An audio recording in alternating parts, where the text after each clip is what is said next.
तो फिर हम सच बताते हैं कि बने कैसे हम टीचर, क्या हुआ, समस्या क्या हुई थी।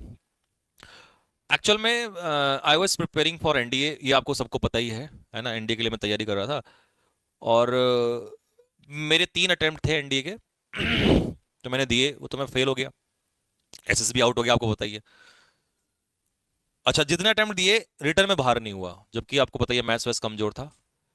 बट चलो, एनडीए वाली स्टोरी तो मैंने तुम्हारी सुनाई रखी है कई बार, उसको छोड़ो, वहां से आगे बढ़ते हैं। तो मैं एनडीए के तीनों अटेम्प्ट मेरे हो गए थे, खत्म हो गए थे।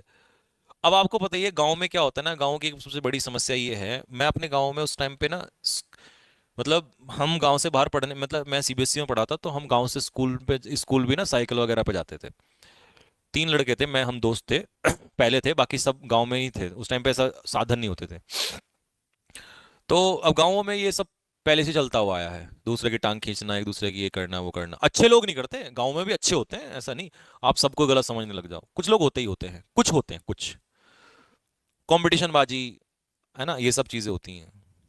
तो कई बार कुछ लोग बोलते थे कि भाई ये तो एनडीए नहीं निकला, ये नहीं निकला, वो नहीं हुआ, ये हो गया, वो हो गया, और बस की नहीं है, ऐसा नहीं है, वैसा नहीं है, उल्टा सीधा बोलना। तो मैं बहुत हाईली डिमोटिवेट हो जाता था।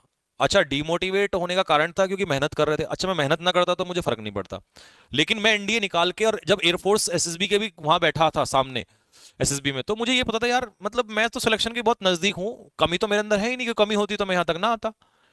करोड़ों लोग होते हैं इस दुनिया में, पहली बात तो कुछ लोग फॉर्म ही नहीं भरते, जो फॉर्म भरते भी हैं, जो लोग फॉर्म भरते हैं वो लोग रिटर्न नहीं निकाल पाते। और हम तो रिटर्न, पहले तो हमने फॉर्म भरा, फॉर्म भरना ही सबसे पहले बड़ी बात होती है।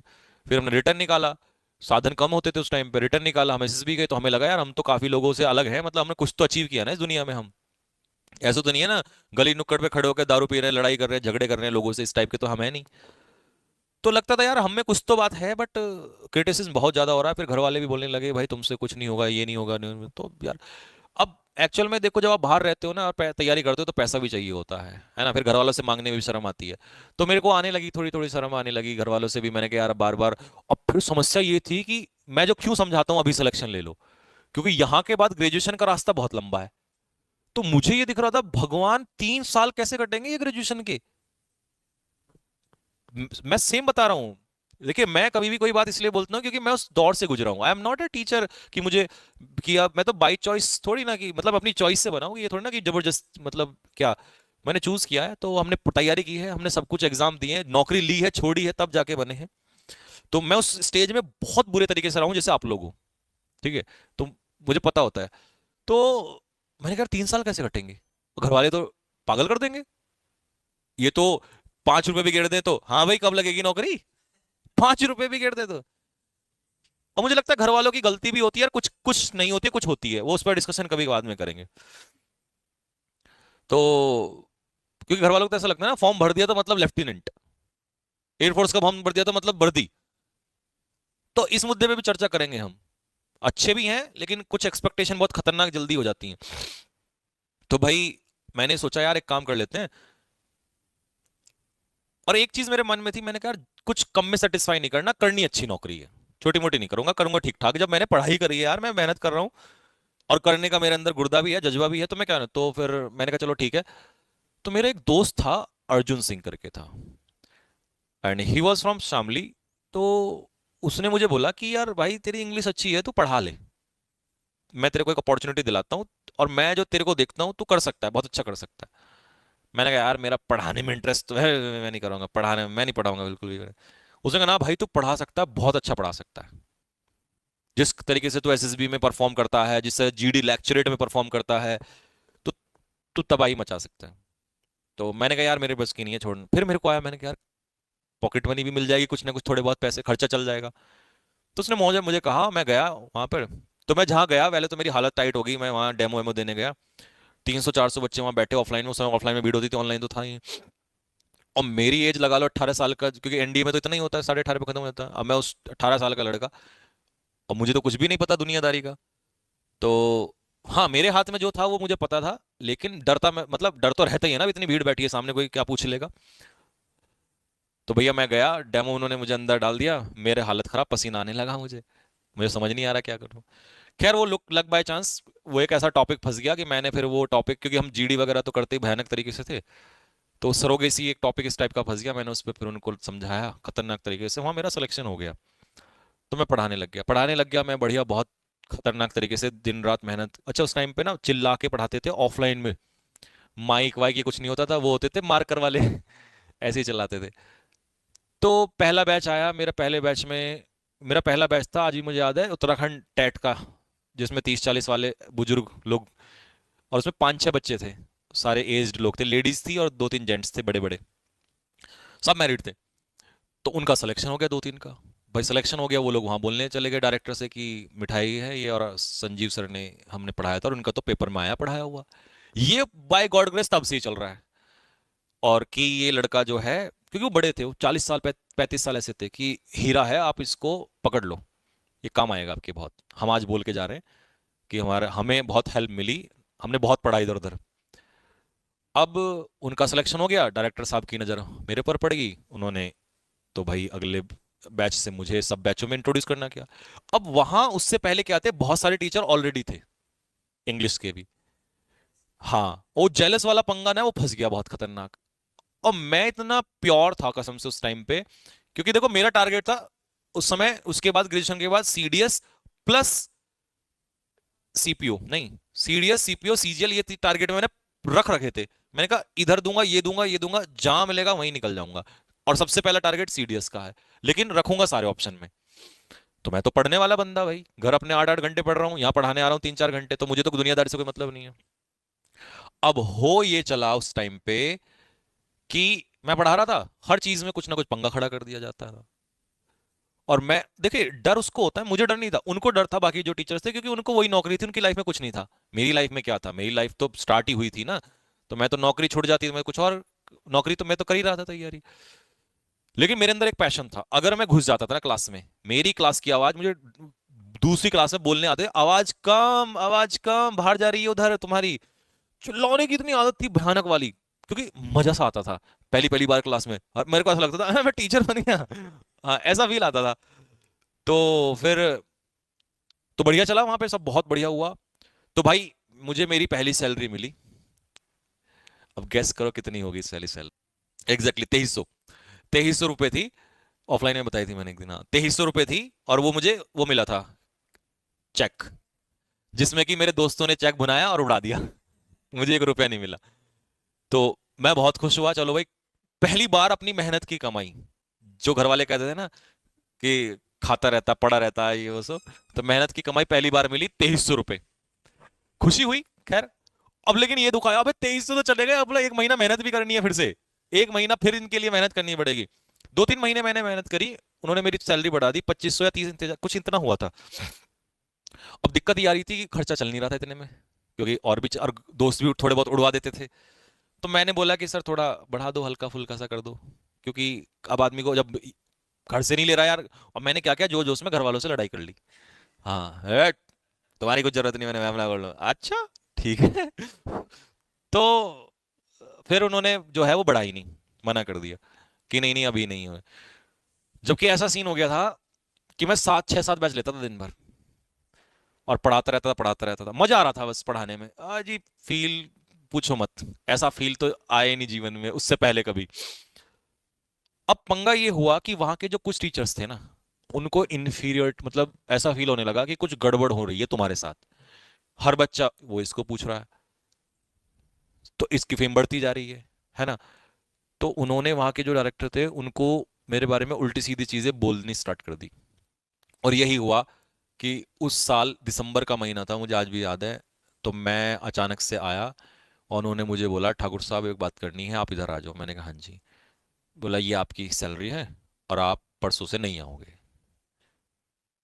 और मैंने कहा भाई नहीं आओगे, क्यों? कि वो कुछ बस ऐसे ही कि वो बात है, हम बता देंगे आपको। अरे मैंने कहा रीजन तो दे दो, बता दो क्या। और मेरा तो दिमाग इतना खराब हो गया, मैंने, मुझे और कुछ दिमाग में नहीं आया, मैंने कहा मैं तो घर वालों को भी उल्टा सीधा बोल दिया। अब क्या होगा, खर्चा कैसे चलेगा। तो खैर उन्होंने मुझे रीजन नहीं दिया। और वो मुझे बड़ा अजीब सा लगा। आई स्टिल रिमेम्बर, तीसरे मंजिल पे थी वो कोचिंग, एंड मैं वहां से नीचे धीरे धीरे उतरने लगा जीने पे से। तो tears were in my eyes, and हाँ, और अरे नहीं नहीं, एंड आई वाज लाइक कि मैंने कहा यार, मतलब मैं ये सोच रहा था कि ऐसा क्यों, इसका कारण क्या है। शायद एक होता ना कि प्रेम के साथ मेहनत करना, शिद्दत के साथ मेहनत करना, अपनी पूरी जान लगा देना सब कुछ। तो मैं ये सवाल खुद पूछ रहा था, मैंने कहा लोग तो कहते हैं मेहनत का फल मिलता है, पर ये मेहनत का फल, पहली बार ऐसा झटका लगा। मैंने कहा यार ये तो गलत हो गया। आया, ऑटो में बैठा, वापस गया रूम पे, बैठा रहा टेंशन में, क्या होगा कैसे होगा। फिर ऐसे ही मैंने कहा चलो, जो तो मोबाइल था मेरे पास एक ना, वैसा वाला मोबाइल होता था वो, कीपैड वाला। हाँ, तो मुझे एक दो बच्चे का फोन आया कि सर वो आपने पढ़ाना क्यों छोड़ा, कि आपने ऐसा क्या गलत किया, यहाँ पे आपके बारे में उल्टी सीधी बातें हो रही हैं। मैंने कहा मैंने गलत कर दिया, कि हाँ यहाँ पे तो ऐसी ये बात फैला रखी है सब में। तो मेरा दिमाग वहां खराब हुआ। मैंने कहा किसने फैलाया, कि ऐसा ही है वहां पे तो। मैंने कहा आर यू श्योर, कि हाँ सर ऐसी बात है, कि हमें नहीं लग रहा लेकिन आपने ऐसा कुछ किया। तो मैं गया वहां पे, तो उस बिल्डिंग के ऑनर कोई थे, मतलब जो कोचिंग के ऑनर थे उनके भी ऑनर थे, एक बिल्डिंग के ऑनर, मैं उनके, तो उन्होंने मुझे बुलाया कि यार तुम छोड़ क्यों दिया तुमने, तुम्हें तो मैं आते हुए देखते थे हम लोग तो, अच्छा लगता था यार, तुम्हारे तो पॉजिटिव एनर्जी थे। मैंने कहा मेरे को ऐसे से निकाल दिया इस तरीके से, कि लेकिन यहाँ पे तो बात कुछ और बनी है। मैंने कहा नहीं ये बात तो नहीं है, कि चलो हम बात करवाते हैं, ऐसे कैसे कोई किसी की हिम्मत है, तुम्हें उल्टा, तुम छोटे हो तो इसका मतलब थोड़ी ना। तो फिर मैंने उनको बोला कि नहीं, अब आप कुछ मत बोलिए। अब अगर ये प्रूव करके मान लो कुछ मैं रह भी गया, मैं रहना नहीं चाहता यहाँ पे, बस अब मैं यहाँ से जाना चाहता हूँ। वो हर्ट हो गया, ईगो भी नहीं कह सकते, मतलब ये हुआ कि यार सच के साथ इतना गलत क्यों हो सकता है, ऐसे थोड़ी ना आप मुझे ये मना कर दो कि तुम अच्छा नहीं कर रहे या कुछ भी या वट, लेकिन हटा के और फिर ये बोल देना कि गलत आप चीजें फैला देना। तो मैं चुपचाप वहां से चला गया। हालांकि उन्होंने बोला कि तुम 2 मिनट में कहो, मैं अभी के अभी यहाँ से पूरा कोचिंग खाली कर, मैंने कहा नहीं नहीं नहीं कोई बात नहीं। फिर वहीं मैं ऐसे सडनली जा रहा था, फिर जाते जाते एक चौक आता, वहीं पे ही एक बहुत बड़ी सी बिल्डिंग है। तो मेरा दोस्त साथ में था, उसने बोला कि रुक मैं बात करता हूँ, क्योंकि बच्चों के मुझे कॉल आ रहे थे कि सर हमें पढ़ना है और आपसे ही पढ़ना है जो भी हो जाएगा। तो उसने एक जगह पे एक बिल्डिंग पे बात करी। हालांकि वहां अब वो गॉड वो होता है कहीं ना कहीं। तो मैंने कहा ना भाई मेरे को सच बताऊं, इस दलदल में नहीं फंसना। ये वो वाली चीज, वो वाली वो याद आ रही थी मुझे, वो मूवी में नहीं थी वैसे ऋतिक रोशन वाली। मैंने कहा ये दुनिया बहुत बुरी है। और मैंने कहा सही कहते थे घर वाले कि भाई बच के रहना, और मैंने कहा हमें नहीं भरोसा था। और मैंने कहा पहली बार थोड़ा सा आज बहुत गलत लग रहा है। मैंने कहा यार मैं अपनी नौकरी लेने के और अपना चला जाऊंगा यहाँ से, मेरे को नहीं चलना यार, ये तो गलत है, इज्जत। तो मैंने कहा इस तरीके से नहीं। तो उसने जबरदस्ती करी, नहीं नहीं नहीं कोई बात नहीं तू चले जाना, लेकिन 2-4 महीने रुक, अपने आप को प्रूव करके तब जाना है। फिर उसने बात कराई, उसके ऑनर ने कहा कि हाँ आप रख लो, और हमें कोई किराया विराया नहीं चाहिए, और आप पढ़ा लेना। तो मैंने फिर बच्चों को बोल दिया ठीक है भाई आ जाओ कोई बात नहीं। तो स्टार्ट किया, 15-20 बच्चे आने लगे।